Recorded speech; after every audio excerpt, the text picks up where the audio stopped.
It was a gray, drizzly afternoon when Daniel spotted him, sitting quietly on the cold stone steps outside his diner, hugging a weathered backpack tightly to his chest.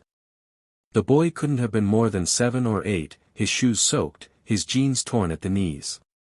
He was shivering, but his eyes, they were wide, alert, and filled with something much heavier than fear. Daniel, a 38-year-old restaurant owner with a kind heart and a history of giving second chances, paused before unlocking the door. He crouched down to the boy's level. "Hey, buddy," he said gently. "You lost?" The boy looked up slowly, blinking through the mist. "No, sir," he replied, voice soft but steady. "I waited here for you." Daniel tilted his head, puzzled. "For me?" The boy nodded. Then, as if he had rehearsed it 100 times, he said the words that made Daniel's heart seize. "Please, marry my mom. She's all I have left." Silence. Even the rain seemed to stop falling for a second. Daniel blinked, stunned. What did you say?" The boy, now fighting back tears, repeated more quietly, "Please marry my mom. She cries when I'm asleep.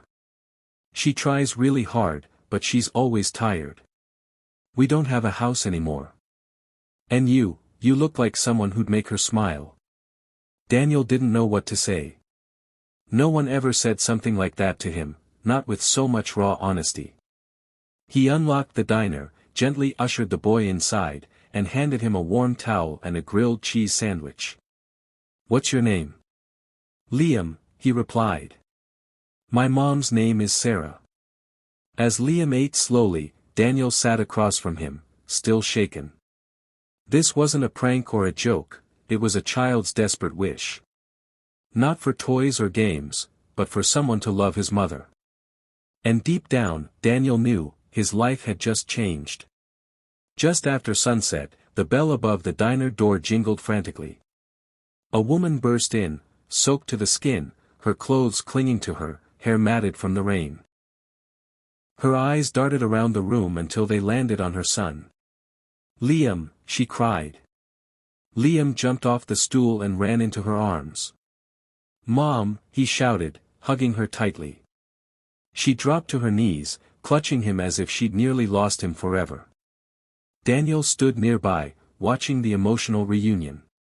The woman's chest heaved as tears mingled with the rain on her cheeks. "I'm so sorry," she said breathlessly, looking up at Daniel. "I've been searching everywhere. I didn't know where he'd gone. He just disappeared while I was at the shelter trying to get a spot for the night." Daniel smiled gently. "He's safe now. Come, sit down. You look like you need warmth." She hesitated but eventually accepted the invitation. Daniel wrapped a blanket around her shoulders and handed her a warm mug of tea. Her hands trembled as she took it. "I didn't mean for him to worry anyone. I've been trying so hard to hold everything together." "You don't have to explain," Daniel said kindly. "Liam told me a little. He's a special kid. He cares a lot about you." She glanced at her son, who was now happily munching on a grilled cheese. Her lips quivered. "He deserves more than this. More than a mom who's always scrambling to survive." Daniel studied her face, not just her exhaustion, but her strength. Her name was Sarah, and over the next hour, she shared how she lost her husband, how she bounced between jobs and shelters, and how she'd kept smiling so Liam wouldn't give up hope. He didn't pity her, he respected her. And when he offered her a steady job at the diner, her eyes widened in disbelief. I don't know what to say." Daniel smiled, "Say yes." And just as she nodded, Liam looked up and said with a grin, "So, does this mean you'll marry my mom?" Everyone laughed. But in Daniel's heart, a seed had already been planted. Months passed like the changing seasons, quietly, steadily. What had started as a lifeline became something more. A rhythm, a family slowly forming around laughter, trust, and tiny acts of kindness. Sarah had become an essential part of the diner.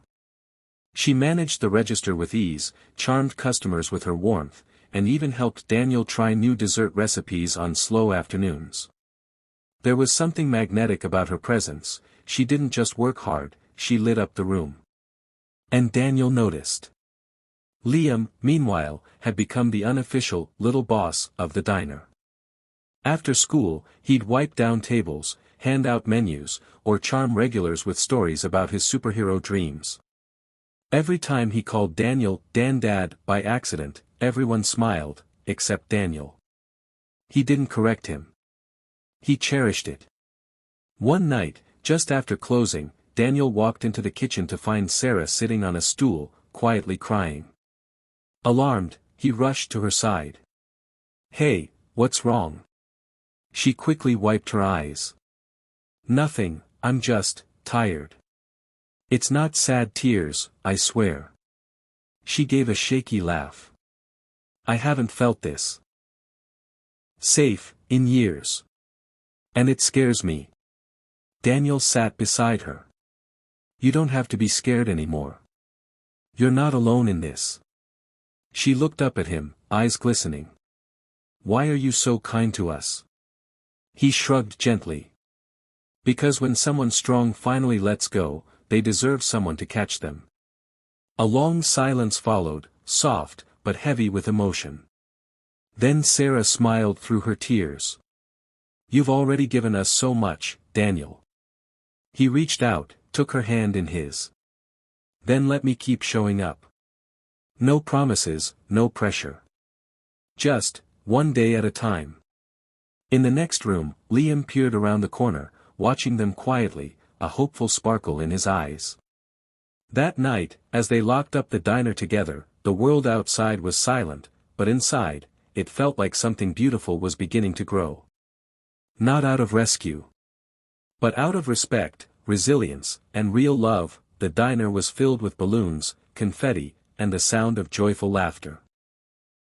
It was Liam's 9th birthday, and Daniel had gone all out, closing the place for the evening, baking a special double-layered chocolate cake, and even hiring a magician. Customers turned friends filled the booths with gifts in hand, everyone celebrating the little boy who had stolen the town's heart. But there was something Liam didn't know: this birthday wasn't just about him.